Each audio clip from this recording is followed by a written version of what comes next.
Hé, le genre d'histoire mystique, si on commence même à m'expliquer ça comment? Non, écoute toi-même.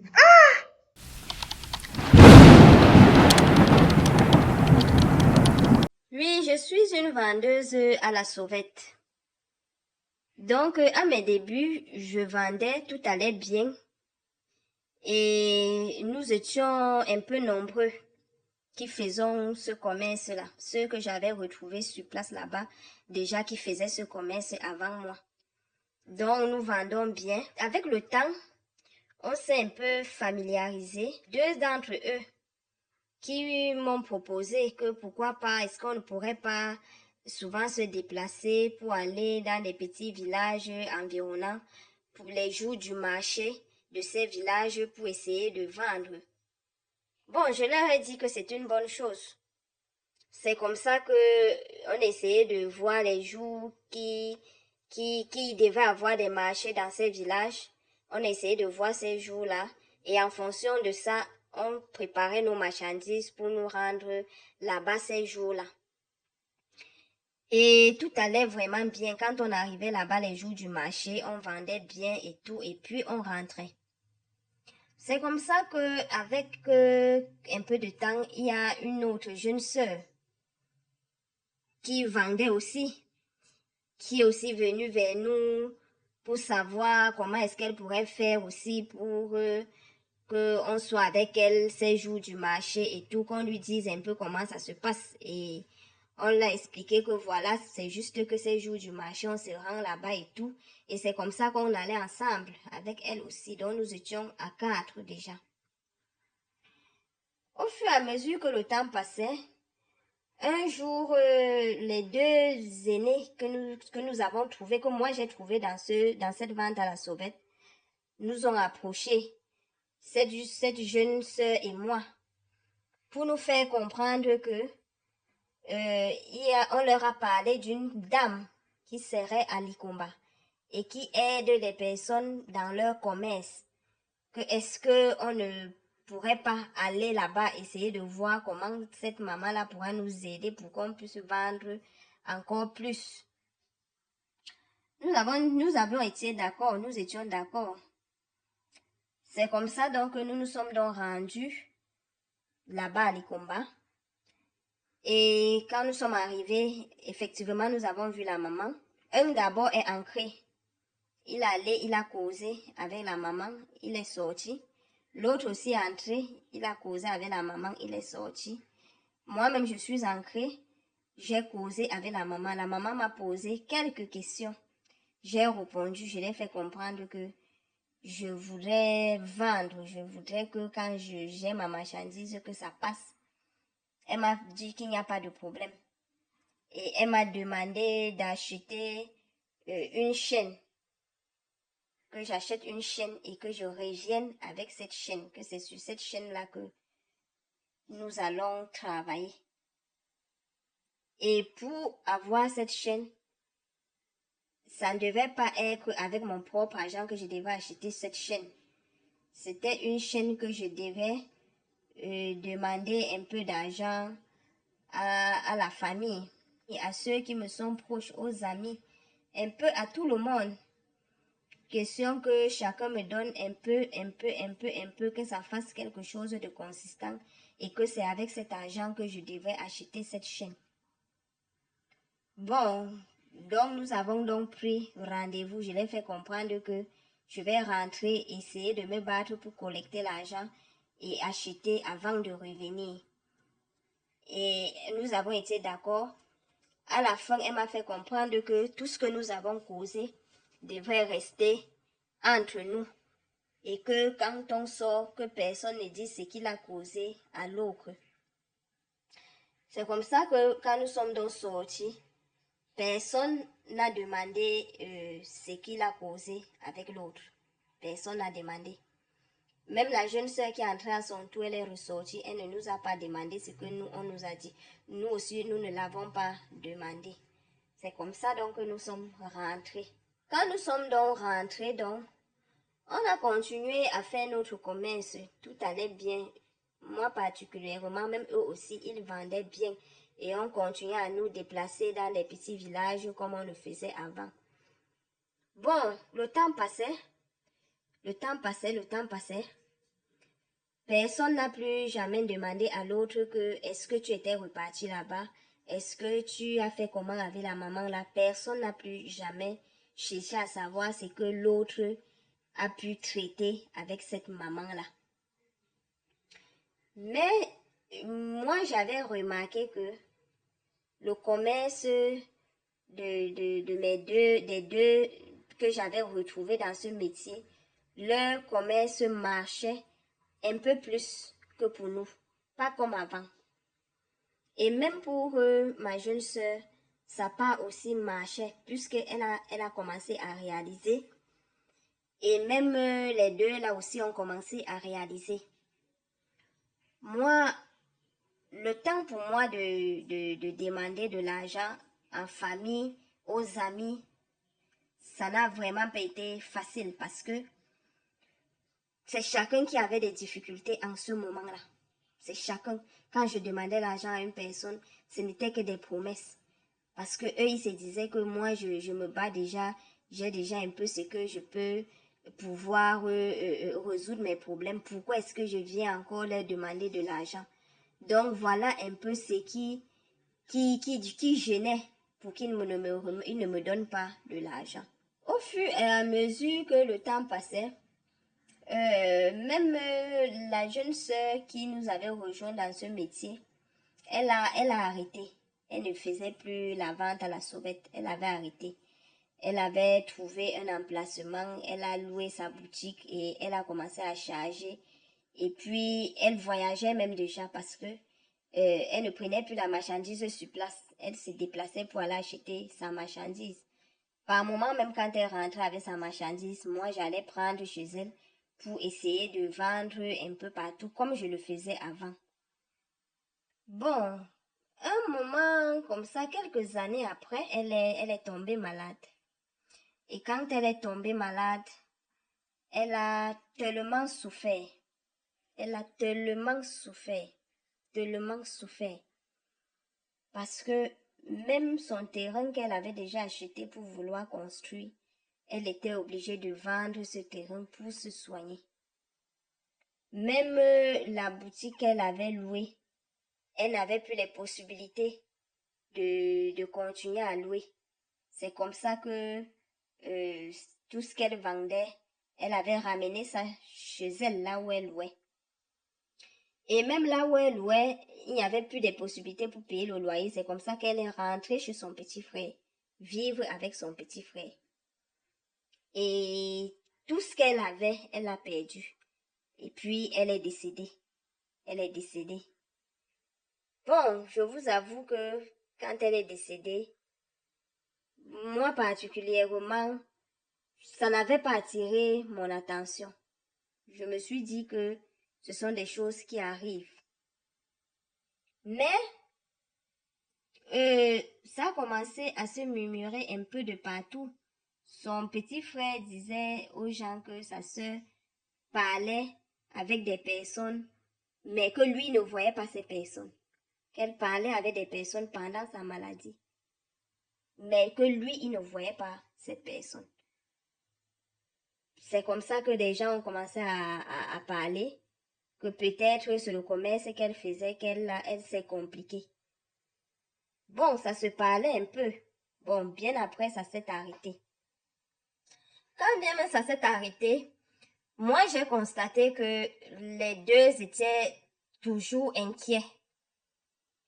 Et puis, ils se sont encore plus rapprochés.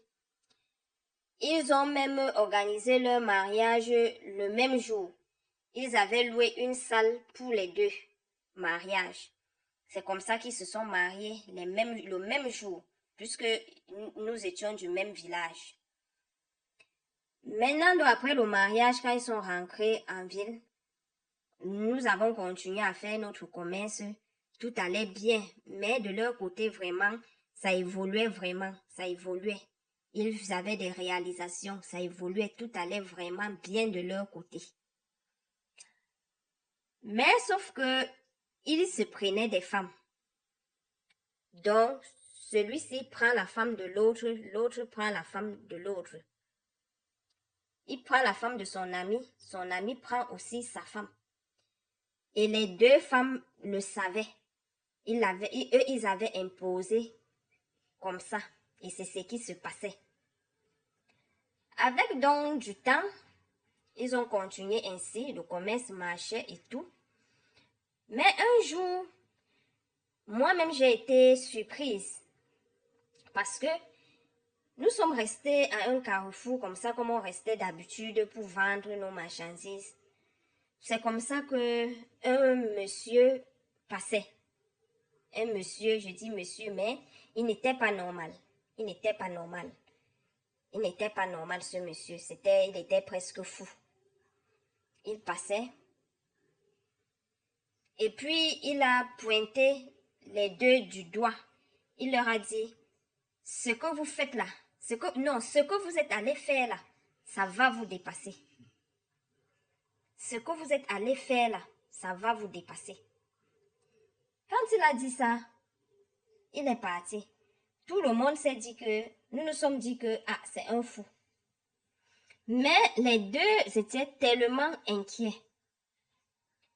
C'est comme ça que toute la soirée, même quand on vendait là, on sentait que ils étaient soucieux.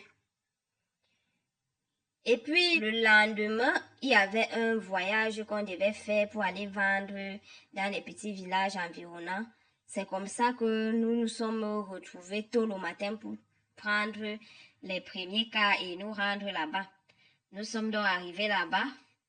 On a bien vendu sans problème. Au moment donc de rentrer, il y a l'aîné qui dit que lui, on l'a appelé. Il faut qu'il rentre. Il faut à tout prix qu'il rentre. Il n'avait même pas fini de vendre sa marchandise. Il dit que non, il faut qu'il rentre.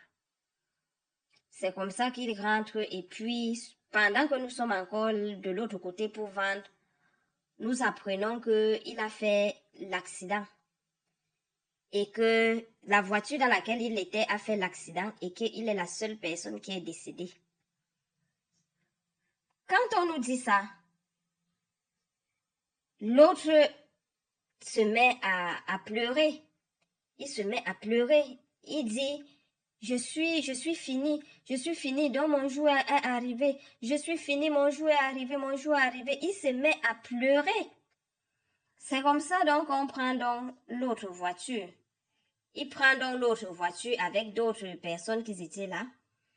Il pour se rendre là-bas pendant que moi je rangeais aussi mes choses pour prendre encore une autre voiture. Lui, il s'était avancé pour aller déjà voir la situation de l'autre sur place. C'est comme ça, il arrive donc sur les lieux. Il le voit donc effectivement son ami est décédé. Et puis donc, il dit donc à ceux qui sont là que bon, comme nous sommes déjà proches de là où on devait aller, laissez son corps là, je m'en vais, comme ça je vais prendre ma voiture, revenir le chercher. J'arrive. Pendant que tout le monde est là pour attendre, nous aussi nous arrivons sur les lieux. On nous fait comprendre, on voit effectivement le corps de l'autre. On nous fait comprendre que l'autre qui est d'abord, son ami qui est d'abord venu, a demandé qu'on l'attende, lui, pas prendre le véhicule pour venir chercher le corps de son ami et amener. Nous sommes encore là comme ça sous le choc. On passe toute la soirée, nous sommes là inquiets, nous sommes dépassés. On se dit, qu'est-ce qui se passe? On n'arrive pas à comprendre. Pourquoi il est parti? Pourquoi il a duré? Pourquoi on l'appelle? Ça sonne, personne ne prend. Pourquoi? On se pose tellement de questions. C'est là où d'autres personnes qui venaient du sens inverse nous font comprendre que non, la personne qui vous a dit qu'il partait chercher son véhicule pour venir prendre son frère, lui-même il a fait l'accident de l'autre côté là. Je vous assure que nous étions dépassés. C'est comme ça donc on décide donc de prendre le corps et de poser à la morgue de la ville où le monsieur est décédé. On prend aussi l'autre, on dépose aussi. On rentre donc. Quand on arrive dans notre ville habituelle, D'autres personnes, on annonce à certaines personnes qu'ils étaient déjà au courant qu'ils sont décédés et tout. Et ils se dirigent vers leur maison, vers leurs différentes maisons, pour leur dire, pour informer leurs femmes que voilà, votre mari est décédé et tout. Quand ils arrivent chez la femme de l'autre pour lui dire, elle dit comment ça? Depuis quelle heure? On lui dit qu'il est décédé depuis telle heure. Elle dit que mais non, il était ici là tout à l'heure pour prendre son sac qu'il arrive. Les gens étaient dépassés. Pendant ce temps, ceux qui sont aussi partis chez la femme de l'autre de ses amis aussi, pour l'annoncer que ton mari est décédé, quand ils arrivent pour dire à sa femme dit que non mais il vient juste de sortir là maintenant qu'il arrive, il est juste entré prendre son sac, il arrive, il vient juste de sortir là. Sa femme ne croyait pas, sa femme s'est mise à suivre là où son mari est parti, que mais qu'est-ce que vous m'annoncez là? Il vient juste d'entrer là et prendre son sac et sortir rapidement que attends moi j'arrive, je prends un truc ici à côté. Les gens étaient dépassés. C'est comme ça que l'une des femmes, en poursuivant le chemin que son mari a pris, que ce que vous m'annoncez là, je ne peux pas croire à ça. En poursuivant sur ce chemin, regardez que mon mari vient de sortir d'ici. Qu'est-ce que vous me dites là? C'est comme ça qu'elle quitte. Elle part aussi chez la femme de l'ami de son mari. Elle arrive là-bas, elle trouve celle-là en pleurs. Celle-là se dit que elle vient par rapport au fait qu'elle a perdu son mari, sans savoir que celle-là aussi a aussi perdu son mari. Quand elle arrive, elle lui dit que voilà ce que les gens viennent de m'annoncer. Oh, mon mari vient juste d'entrer à la maison, prendre son sac et sortir. Donc, s'il faisait même 5 minutes, c'est que les gens là venaient le trouver. À peine il est sorti comme ça, là, les gens là sont entrés dire qu'il est décédé. Et quand je demande, je me dis que peut-être il est décédé là aux environs. On me fait comprendre que non, ce n'est pas ici aux environs. Il est décédé loin, là où il faisait son commerce, au retour de son commerce qu'il est décédé. C'est comme ça que ces deux femmes-là étaient dépassées. Moi-même, quand j'arrive sur les lieux, je trouve les deux femmes. Je leur demande, puisque que vraiment, qu'est-ce que j'apprends là? On vient de me dire que vous dites là que votre mari vient de sortir de la maison. Or, moi, du retour, comme eux, ils se sont avancés avant moi. Moi, quand je revenais donc, étant même encore là-bas sur place, on m'a annoncé que toi, ton mari est décédé. Et pendant qu'on a annoncé ça, moi, j'étais encore sur place. Le mari de l'autre s'est apprêté pour venir aussi rapidement voir. Et quand il est venu voir que son ami est décédé, il a dit qu'il partait chercher sa voiture pour venir porter le corps de son ami. C'est comme ça que nous sommes restés sur place. Moi que je suis arrivée, on m'a fait comprendre qu'il est parti chercher le véhicule pour venir porter le corps de son ami. On nous annonce aussi là sur place qu'il est décédé un peu plus haut là-bas devant. C'est où je dis ça à ces femmes. Ces femmes aussi me disent ce qu'elles ont vécu. Tout le monde était dépassé. Tout le monde était dépassé. Maintenant donc, tout s'est dit. On a préparé leur obsèques normalement. Quand on a préparé tout ça, on les a pris déjà pour le village, pour les enterrements. Le jour qu'on arrive au village pour l'enterrement, puisque nous étions du même village, il n'y avait que les trucs qui séparaient. Donc le corps de l'autre était de l'autre côté là-bas, de son côté, de son village. Le corps de l'autre était aussi de ce côté du quartier. Donc il n'y avait que les quartiers différents, mais nous étions tous du même village. C'est comme ça donc celui qui avait dit qu'il devait partir chercher sa voiture. C'est dans sa voiture là qu'on l'avait transporté pour l'amener dans son village. Le jour qu'on l'enterre, ce même jour-là, en soirée, son véhicule démarre. Le véhicule qui était garé démarre seul. Ça fait la marche arrière. Les gens se lèvent, les gens crient, les gens pleurent. On prend les cales, on bloque par derrière. Quelques moments après, la voiture avance, ça démarre et ça avance. Les gens crient, ont tellement crié, tellement pleuré, on part encore, on bloque la voiture devant. C'est comme ça qu'on se met à suivre les bruits à l'intérieur de la voiture. Les gens sont en train de causer, rire, causer et rire. Tout le monde était dépassé. Les gens avaient peur.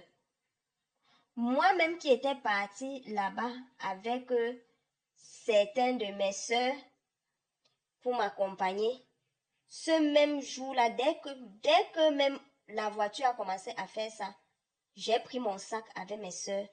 Nous sommes rentrés. Les gens ont commencé à rentrer. Séance tenante, les gens ont commencé à rentrer. C'est comme ça que de l'autre côté de son ami, le même jour qu'on l'a enterré, on entre à la maison, dans sa maison qu'il avait déjà construit, puisqu'il avait déjà construit aussi sa maison au village. Quand les gens entrent dans sa maison, on s'en rend compte que les gens sont en train de parler dans la maison, mais vous ne voyez personne. Les gens parlent, les gens rient. Même chose qui s'est passée dans la voiture de son ami, c'est les mêmes choses qui se sont passées dans sa maison. C'est comme ça que les gens aussi de ce côté ont commencé à rentrer. Et quand donc les gens sont rentrés, ses parents ont donc commencé à faire les coutumes pour chercher à savoir qui a tué leur enfant. Après donc, ils ont commencé à accuser des gens. Moi particulièrement, ils m'ont accusé que nous étions au nombre de 4. Les 2 sont passés d'une façon mystérieuse. Et que pourquoi moi je suis restée. Que sûrement je dois connaître quelque chose sur le départ de leur enfant.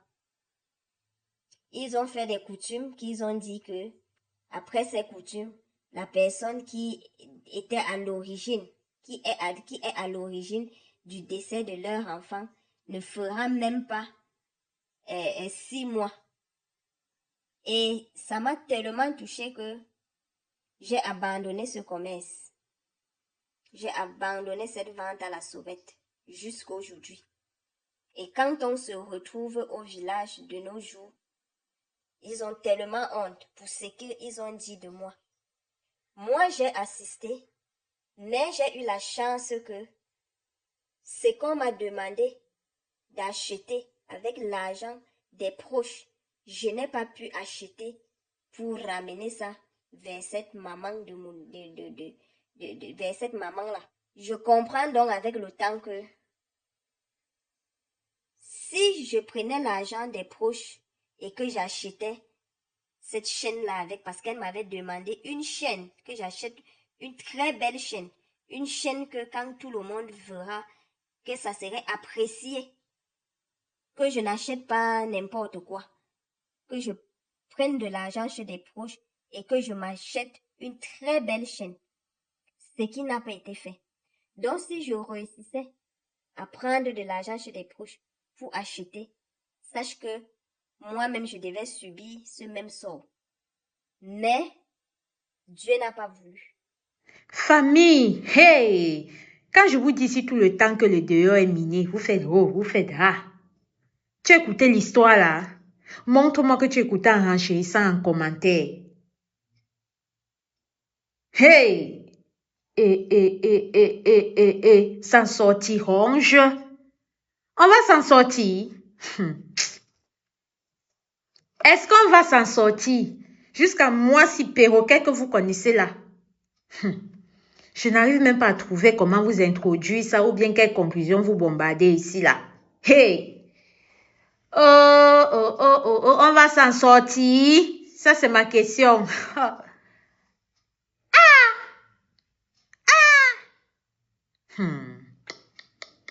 Et, en tout cas, chérie, comme j'ai dit, si toi aussi tu as une histoire vraie ou mystique, viens soit en inbox, soit sur ce numéro qui s'affiche là. Ensemble, on va se mettre d'accord sur comment est-ce que je vais présenter ton histoire. Famille, le deuil est miné. Sur ce numéro, si je ne sais pas comment est-ce que vous voulez qu'on vous parle, après vous allez dire que tel est impoli, tel est ceci, tel est cela. Je vous ai dit, ce numéro, je ne prends pas d'appel vidéo là-bas. Je ne prends pas d'appel même audio. En clair, les appels forbidden, je ne prends pas d'appel. Mais je vois toujours les appels, Quand elle ne veut pas décrocher, vous avez dit que la fille là, elle est comme ça, alors que je préviens que je ne prends pas d'appel. Pour ce numéro-là, c'est simple. Tu viens et c'est seulement pour les histoires vraies et ou mystiques, pas quelque chose d'autre. Tu viens, tu me dis, voilà mon histoire vraie et mystique. Pape, tu me dis, s'il y a où tu voulais que, s'il y a un endroit temps pour moi que tu voulais que je parle, je vais parler. S'il n'y a pas où tu ne veux pas, tu me dis aussi, je ne vais pas parler. Et ça,